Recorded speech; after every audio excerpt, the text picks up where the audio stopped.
Hi, this is Eric Broom, EDL 854 case study, the budget debacle. So, summarizing and establishing the facts. So, we have Mr. Santos, who is the Briardale Elementary principal. We have foundations at each of the 6 local elementaries that raise money for supplementary programs. We used a raffle for cash fundraiser this year, and that fundraiser was ran by Mr. Barely, who's the new foundation president, and he was booked and convicted of a misdemeanor. Briardale's reputation is in jeopardy, as is the foundation's. Where we have Briardale Elementary, which is one of 6 local elementaries. There's also 2 middle schools and a high school. It's a diverse community, and Briardale is in the center of the community and is used for many events and happenings. We have about 600 students, K through 5. Our school is filled with long-term teachers, which is great. Mr. Barely is this new foundation president who's in charge of this year's fundraiser. We also have Mr. Morley, who is different elementary's foundation president, and Mr. Santos, myself, who is the school president, or school principal. Legal and ethical issues. So nobody was harmed. We know that Mr. Barely was booked and convicted of a misdemeanor. Our school's reputation's at risk, the school's foundation's at risk, and the supplementary curriculum programs are at risk because the funding from that foundation may be in jeopardy. Depending on the state, this is a game of chance, and so we may be breaking the law. Depends on the state, and depending on the district policies, we may be breaking policy. If either of those are true, I might be at risk of losing my job or something with my job. And either way, Mr. Barely's job is at risk. There was no discriminatory action or harassment, as far as we know, and there's no breach of contract, as far as we know. Looking at it in one sentence, so I, the principal, have allowed Mr. Barely, the Briardale Elementary's new foundation president, to use a raffle for cash fundraiser to support our supplementary curriculum programs, and this, in turn, resulted in Mr. Barely getting booked and convicted of a misdemeanor. So looking at the facts, let's see. So the known facts, we know that Briardale is a strong school. We have a lot of long-term teachers, and we know we have a lot of support from myself and the leadership team. The foundation support program has community support, which is great. We know that I trusted Mr. Barely with the foundation and the fundraiser idea. Mr. Barely wanted to raise more funds than Mr. Morley because of their past relationship at Harvard. He used a raffle for cash fundraiser. The foundation and the community, it says, supported this fundraising idea. Mr. Barely was convicted of a misdemeanor, and I am embarrassed at what has happened. Some of the unknown, so there's a lot of unknown, which is hard to deal with here. So how in depth, we know I had a conversation with Mr. Barely about his new role, but how in depth was it, and did we give him enough information?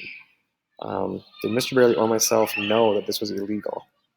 Did anyone between the school and the foundation look into district policies or state laws to check legality of this fundraiser? Was it actually illegal? Why was Mr. Barely arrested? And last, will that raffle money be returned, or what will be done with the funds? So this is really tough because we have no idea why Mr. Barely was indeed arrested. We don't know if it was illegal. He could have been arrested for something completely outside of this fundraiser, for all we know. But we are assuming that the raffle for cash was an illegal fundraiser. Tough to say. So reviewing it, the situation most likely will affect all stakeholders. Myself, the foundation, the students, the parents, the school board. This might take some time to heal.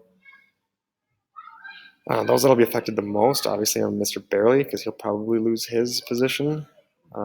Myself, for choosing Mr. Barely and allowing the fundraiser, that's obviously a big problem. The foundation for allowing the fundraiser, and the school and where those funds are going to be going or how to raise them. So if we lose the funds that we were raising for that raffle for cash, where's those funds going? And are we going to do another fundraiser to get those funds back? There's a lot to learn about the situation, like we've discussed. We need to know what the district policies are, what the state laws are. That's going to determine a lot. We also need to know why this information wasn't researched as soon as the fundraiser was mentioned. That being said, I don't think we have enough information to make a perfect decision. Those are some really vital facts that we don't know. but we will move forward and look at decisions. So we're not going to do nothing. That's not a viable option. A comprehensive decision would be a lot of meetings and discussion. The superintendent, leadership team, the school lawyer, and then meeting with Mr. Barely. And at that point, after all that, we can meet with the foundation team and present our final decision on the next step and direction of our relationship between Briardale and that foundation. Some other things here on the right, we can relieve Mr. Barely completely and hire someone new. We can abolish the relationship between us and the foundation completely. We can keep the foundation as it is and move forward, or we can keep the foundation and add a school administrative rep. So those are some different ideas or options we can look at. Evaluating them, like I said, do nothing. That's just poor for everybody involved and shows no leadership on my part or the school at all. I don't see a lot of cons to this comprehensive decision. We obviously need to have a lot of discussion. There's a lot of insight and knowledge that we don't have, but we need to gain. We need to look at and discuss policies with the school and the foundation and fundraisers. We need to include a school rep. We need to create a better orientation for our president. And we need to look at what the next step is for Mr. Barely, and we need to keep his best interest in mind as well as the stakeholders. I'm also at fault here because I talked with Mr. Barely and allowed the fundraiser. So if he's relieved of the position, it needs to be discussed in depth, and it needs to be, in the best interest of everybody. We want to keep the foundation because it's going to be what's best for our students. It's going to keep parent involvement. It's going to keep funding to our students in those programs. So I think it's really important to be able to keep that foundation. We just need to look at why this happened. Why did the foundation agree to this if we knew it was illegal or if we knew Mr. Barely might get in trouble?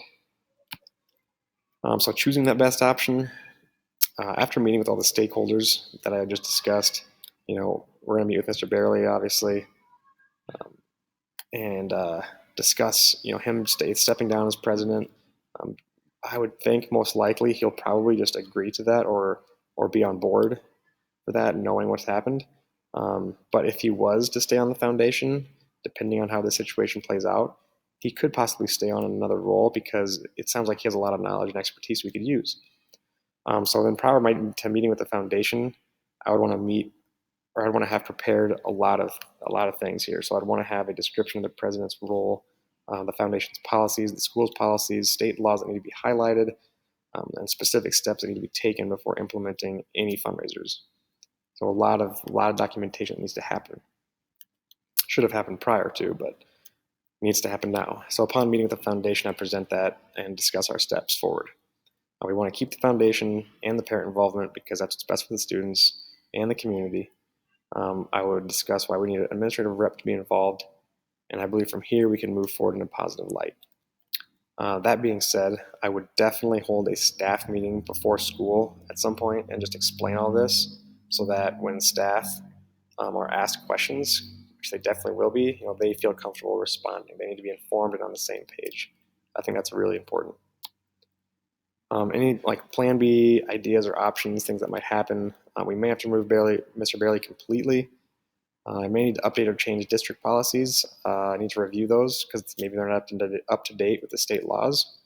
I may need to meet with other elementary foundations, those other 5 that are in the district, look at their policies, their fundraisers, if they have admin reps, get their insight on what they would do in this situation or what we did wrong and how to avoid a future situation like this.